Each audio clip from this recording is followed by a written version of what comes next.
Friends, नमस्कार। स्वागत है आप सभी का हमारे इस यूट्यूब चैनल केम थर्ड एजुकेशन पर।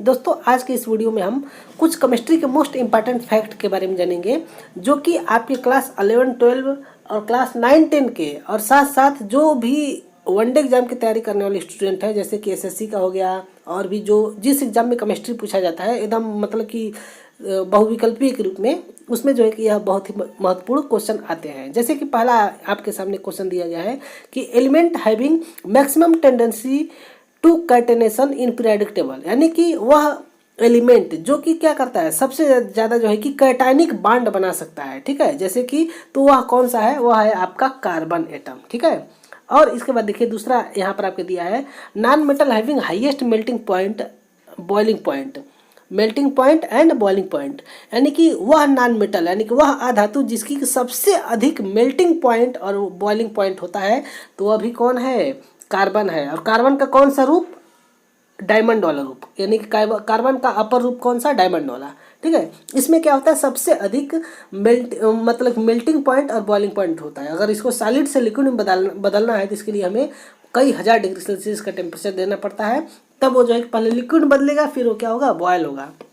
हालांकि इसको हम कह सकते हैं कि संभव असंभव टाइप का है कि हम कार्बन के डायमंड को जो है कि हम मेल्ट कर सकते हैं। ठीक है, इसी प्रकार से अगला आपका प्रश्न है कि metal showing highest oxidation state, वह कौन सा मेटल है जो कि सबसे ज़्यादा ऑक्सीडेशन स्टेट शो करता है, यानी कि वह कौन सा मेटल है जो कि सबसे ज़्यादा अपने सेल का इलेक्ट्रॉन दूसरे को दे सकता है, तो है आपका ऑस्मियम। ऑस्मियम जो है कि अपने सेल का 8 इलेक्ट्रॉन तक दे सकता है। ठीक है, OSO4 इसके द्वारा कंपाउंड बनता है, OSO4, यानी कि ऑक्सीजन पर कितना होता है, ऑक्सीजन पर 2 माइनस चार्ज होता है और 4 ऑक्सीजन जुड़ा है तो 4 दूनी 8 इलेक्ट्रॉन जो है कि अपना दे देता है। ठीक है, इस बात को आप सभी लोग ध्यान में रखिएगा। और फिर देखिए अगला दिया है मोस्ट इलेक्ट्रोवायलेंट मेटल, यानी कि सबसे ज़्यादा जो है कि इलेक्ट्रोवायलेंट मतलब कि अपना जैसे कोवैलेंट बांड ही है लेकिन इलेक्ट्रॉन के आधार पर, हालांकि इसको हम कह सकते हैं आयनिक बांड कह सकते हैं। तो मोस्ट आयनिक बांड मेटल कौन सा है, आयनिक बांड वाला कंपाउंड, सबसे ज़्यादा आयनिक बांड बनाने वाला कंपाउंड जो है वो है आपका, तो वह है सीजियम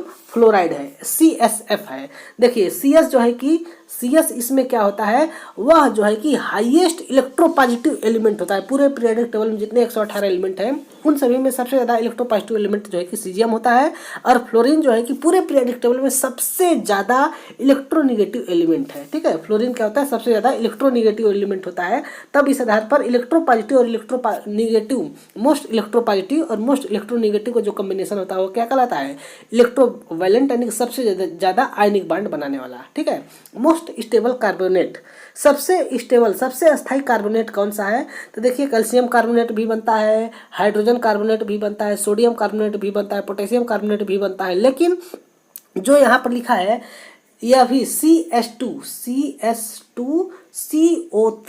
यह जो है क्या है, सबसे स्टेबल कार्बोनेट है। क्योंकि देखिए यह क्या है, यह जो है कि अभी हमने ऊपर बताया है कि यह जो है कि मोस्ट इलेक्ट्रोपॉजिटिव एलिमेंट है और ये जो है कि इसको क्या चाहिए, इसको इलेक्ट्रॉन ही चाहिए, यानी कि यह अपना इलेक्ट्रॉन इसको ट्रांसफर करता है। ठीक है, तो इस आधार पर क्या है, यह जो है कि सबसे ज़्यादा इलेक्ट्रोपॉजिटिव मतलब सबसे स्टेबल कार्बोनेट बना देता है।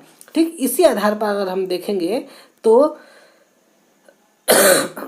स्ट्रांगेस्ट बेस, सबसे स्ट्रांग बेस कौन होता है, तो देखिए जो आपका पीरियोडिक टेबल का ग्रुप 1 है उसके अंदर आप देखेंगे तो सबसे पहले हाइड्रोजन है, इसको तो छोड़ दीजिए हाइड्रोजन को, फिर लिथियम है, सोडियम है, फिर पोटेशियम है, फिर इसके बाद फिर रुबिडियम है और सीजियम है, रुबिडियम, और फिर लास्ट में बचता है क्या आपका, सीजियम आपका आता है। तो सीजियम जो है ना, यह जो है क्या है, हाईएस्ट इलेक्ट्रोपॉजिटिव एलिमेंट है और यहाँ पर OH- यह क्या है, इलेक्ट्रोनिगेटिव है। तो ये इलेक्ट्रॉन जो है कि लेना चाहता है, तब ये क्या करेगा, अपना इलेक्ट्रॉन इसको दे देता है। ठीक है, तो इसके द्वारा यह क्या बनता है, बेस वही है जो इलेक्ट्रॉन एक्सेप्ट करे, और जो है कि एसिड वो है जो इलेक्ट्रॉन बेस वो है जो इलेक्ट्रॉन डोनेट करते हैं। ठीक है, तो ये जो है कि अब पहले तो ये जो है कि इलेक्ट्रॉन एक्सेप्ट करेगा तब ना डोनेट करेगा, तो ये जो है कि इसके द्वारा जो सीजियम हाइड्रोक्साइड बनता है जो है कि स्ट्रांगेस्ट बेस होता है। अब अगला देखिए स्ट्रांगेस्ट बेसिक ऑक्साइड, सबसे बेसिक ऑक्साइड कौन सा है, स्ट्रांगेस्ट जो कि सबसे मजबूत हो, तो होता है सीजियम ऑक्साइड।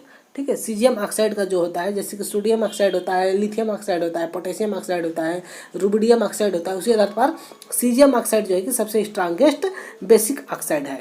ठीक है, अब इसी आधार पर हम अगला देखें तो basic electricity conductor among the metals, यानी कि सॉरी बेसिक कर रहे हैं, best electricity conductor among the metals, यानी कि वह मेटल जिसमें कि सबसे अधिक मात्रा में इलेक्ट्रिसिटी का कंडक्टर होता है वह कौन सा है, तो जो है कि सिल्वर है। सिल्वर के जितना अच्छा कोई भी एलिमेंट या फिर कोई भी मेटल जो है कि इलेक्ट्रिसिटी का इतना अच्छा कंडक्शन नहीं कर सकता है जितना अच्छा सिल्वर कर सकता है।